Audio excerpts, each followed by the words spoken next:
तो चलिए मेरे प्यारे साथियों, आज का क्लास काफ़ी इम्पोर्टेंट होने वाला है क्योंकि अभी की इस क्लास में आज हम लोग पढ़ने वाले हैं साइंस यानी विज्ञान के कुछ वैसे ऑब्जेक्टिव क्वेश्चन जो 15 फरवरी 2023 को सीधे परीक्षा में छपने वाला है। यह मेरा गारंटी है।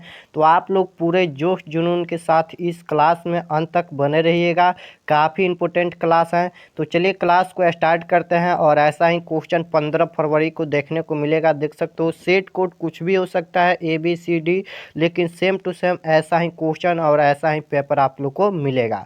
तो चलिए क्लास को स्टार्ट करते हैं बिना समय गंवाए।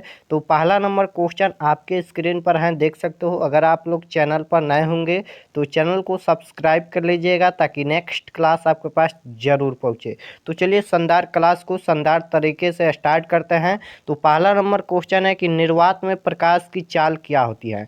निर्वात में प्रकाश की चाल क्या होती है, आंसर देने का प्रयास कीजिएगा।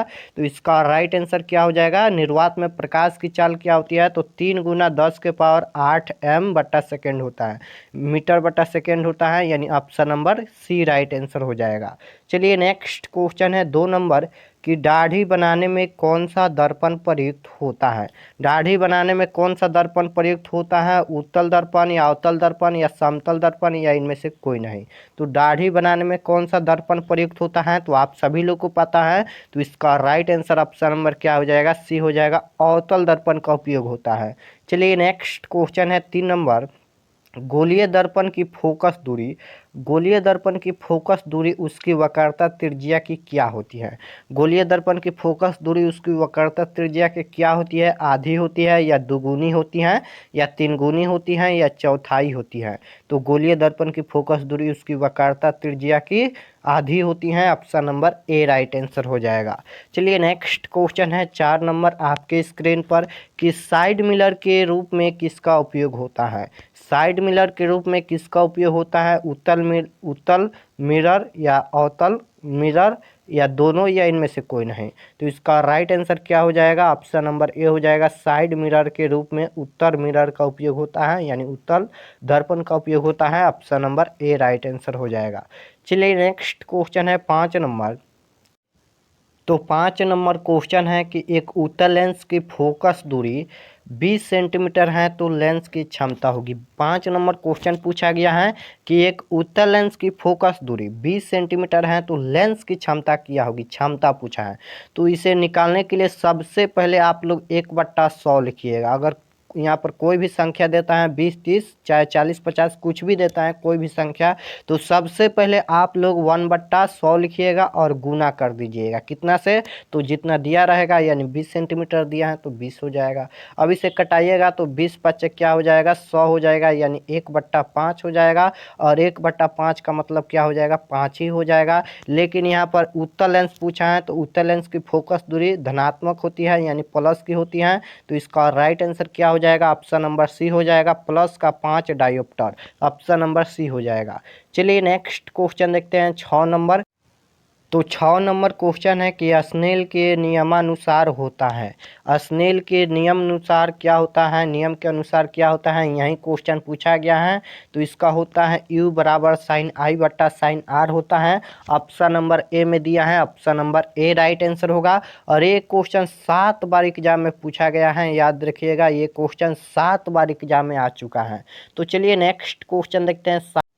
तो 7 नंबर क्वेश्चन है कि जब प्रकाश की एक किरण, 7 नंबर क्वेश्चन पूछा गया कि जब प्रकाश की एक किरण एक माध्यम से दूसरे माध्यम में जाती हैं तो अपने पूर्व पथ में विचलित हो जाती हैं तो उसे हम कहते हैं। क्वेश्चन सबसे पहले पढ़िए कि जब प्रकाश की एक किरण एक माध्यम से दूसरे माध्यम में जाती हैं तो अपने पूर्व यानी पहले पथ में विचलित हो जाती हैं तो उसे हम क्या कहते हैं, तो उसे हम प्रकाश का अपवर्तन कहते हैं, option number A right answer हो जाएगा।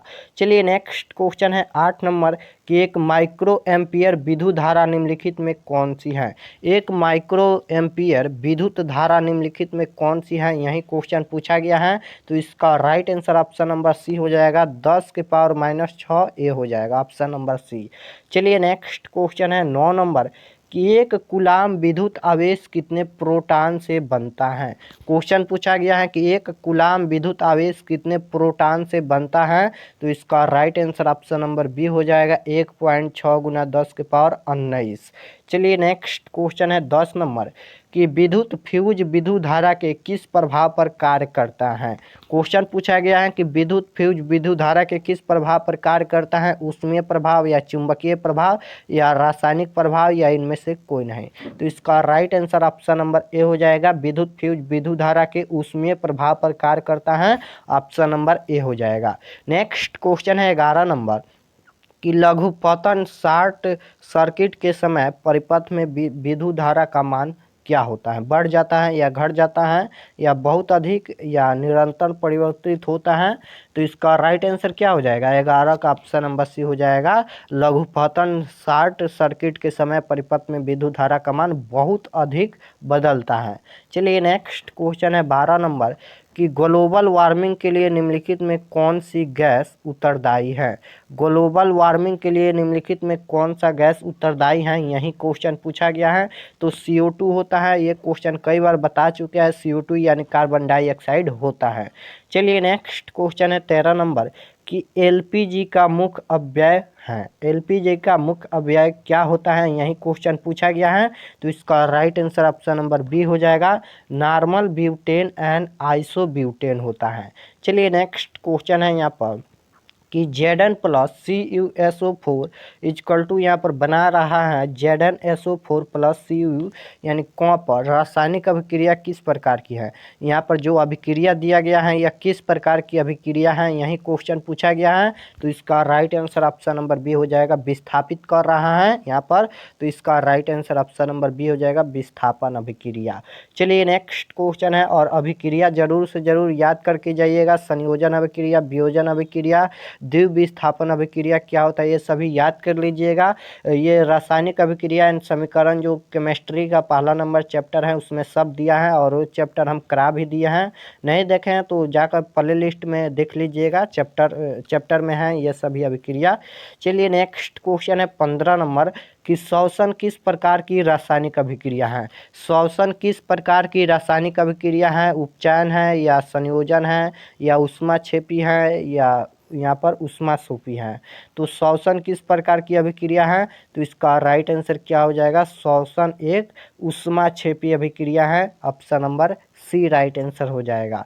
चलिए नेक्स्ट क्वेश्चन है 16 नंबर कि अम्ल एवं क्षार के बीच अभिक्रिया होने पर लवण एवं जल बनता है, यह अभिक्रिया कहलाती है। क्वेश्चन पूछा गया है कि अम्ल एवं क्षार के बीच जो अभिक्रिया होता है, जब यहाँ पर अम्ल और क्षार आपस में अभिक्रिया करता है तो क्या बनाता है, तो लवण और जल बनाता है, आप सभी लोगों को पता है बनता है। तो यह अभिक्रिया क्या कहलाती है, तो जब दोनों आपस में अभिक्रिया करके जल और लवण बनाता है तो वह उदासीनीकरण अभिक्रिया कहलाती है, option number C right answer हो जाएगा। नेक्स्ट क्वेश्चन है कि नम्र वायु में उपस्थित में लोहे की बनी नई वस्तुओं को कुछ समय पश्चात जंग लग जाता है, इस क्रिया को क्या कहते हैं, इस क्रिया को हम क्या कहते हैं। तो इसका right answer option number B हो जाएगा, जब जंग लग जाता है तो उसे हम संक्षारण कहते हैं। चलिए नेक्स्ट क्वेश्चन है 18 नंबर कि संगमरमर का रासायनिक सूत्र क्या है। संगमरमर का रासायनिक सूत्र क्या होता है, यही क्वेश्चन पूछा गया है। तो इसका राइट आंसर क्या हो जाएगा, ऑप्शन नंबर ए हो जाएगा, CaCO3 होता है। याद रखिएगा संगमरमर का रासायनिक सूत्र CaCO3 होता है। और नमक का रासायनिक सूत्र क्या होता है, यहाँ पर लिख देते हैं, यहाँ पर नमक का रासायनिक सूत्र क्या होता है, तो नमक का रासायनिक सूत्र NaCl होता है। याद रखिएगा नमक का रासायनिक सूत्र NaCl होता है, काफ़ी बार ये क्वेश्चन पूछा गया है। चलिए नेक्स्ट क्वेश्चन है 19 नंबर कि लिटमस विलयन बैंगनी रंजक होता है जो निम्न में से किससे निकाला जाता है। लिटमस विलयन बैंगनी रंजक होता है जो निम्न में से किससे निकाला जाता है, लाइकेन या लाल पत्ता गोभी से या हल्दी से या पेटूनिया फूल से। तो इसका right answer option number A हो जाएगा, वह लाइकेन से निकाला जाता है, ऑप्शन नंबर ए हो जाएगा। चलिए नेक्स्ट क्वेश्चन है 20 नंबर कि जल को जीवाणु रहित बनाने के लिए उपयोगी पदार्थ हैं। जल को जीवाणु रहित बनाने के लिए उपयोगी पदार्थ इनमें से कौन है? तो इसका right answer option number D हो जाएगा, वह विरंजक चूर्ण है, ऑप्शन नंबर डी। जो जल को जीवाणु रहित बनाता है यानी जल में से जीवाणु को मारता है, विरंजक चूर्ण। चलिए नेक्स्ट क्वेश्चन है कि मिल्क ऑफ मैग्नीशियम अर्थात MgO OH2 के जलीय विलयन का निम्नलिखित के रूप में उपयोग होता है। तो इसका राइट आंसर क्या हो जाएगा? ऑप्शन नंबर यहाँ पर 21 का क्या हो जाएगा? ऑप्शन नंबर ए हो जाएगा, एटासिड का होता है। चलिए नेक्स्ट क्वेश्चन है यहाँ पर 22 नंबर क्वेश्चन है कि स्टेनलेस स्टील मिश्र धातु है। किसका मिश्र धातु है? लोहा का या तांबा का या एल्युमिनियम का या टीन का? तो इसका राइट आंसर ऑप्शन नंबर क्या हो जाएगा? ए राइट आंसर हो जाएगा, यह लोहा का मिश्र धातु है। नेक्स्ट क्वेश्चन है कि सीना बार किसका अयस्क है? सीना बार किसका अयस्क है? तांबा या पारा या सल्फर या सिलिकॉन? तो सीना बार किसका अयस्क है? तो इसका राइट आंसर क्या हो जाएगा? ऑप्शन नंबर बी हो जाएगा, पारा का अयस्क है सीना बार। चलिए नेक्स्ट क्वेश्चन है यहाँ पर 24 नंबर क्वेश्चन पूछा गया है कि एथेनॉल का क्रियाशील मूलक है। एथेनॉल का क्रियाशील मूलक क्या है? तो इसका right answer option number C हो जाएगा, अबाउंड OH होता है, अबाउंड OH होता है। नेक्स्ट क्वेश्चन है 25 नंबर कि कैल्शियम कार्बाइड जल के साथ अभिक्रिया करके देता है। कैल्शियम कार्बाइड जल के साथ अभिक्रिया करके क्या देता है? तो वह देता है यहाँ पर एथाइन देता है, ऑप्शन नंबर डी हो जाएगा। चलिए नेक्स्ट क्वेश्चन है कि आवर्त सारणी के ऊर्ध्वाधर स्तंभों को कहते हैं। क्वेश्चन पूछा गया है कि आवर्त सारणी के ऊर्ध्वाधर स्तंभों को क्या कहते हैं, यही क्वेश्चन पूछा गया है। तो उसे हम क्या कहते हैं? तो उसे हम वर्ग कहते हैं या समूह कहते हैं, option number A right answer हो जाएगा। नेक्स्ट क्वेश्चन है कि मस्तिष्क उत्तरदायी है। मस्तिष्क उत्तरदायी है तो सभी के लिए है, सोचने के लिए भी, हृदय संपन्न के लिए भी, शरीर का संतुलन बनाने के लिए भी। इसका right answer option number D हो जाएगा, इनमें से सभी। नेक्स्ट क्वेश्चन है तो 28 नंबर क्वेश्चन है कि ECG का पूरा नाम लिखिए। ECG का पूरा नाम क्या होता है? तो इसका पूरा नाम होता है इलेक्ट्रिक कार्डियोग्राम होता है, ऑप्शन नंबर ए हो जाएगा।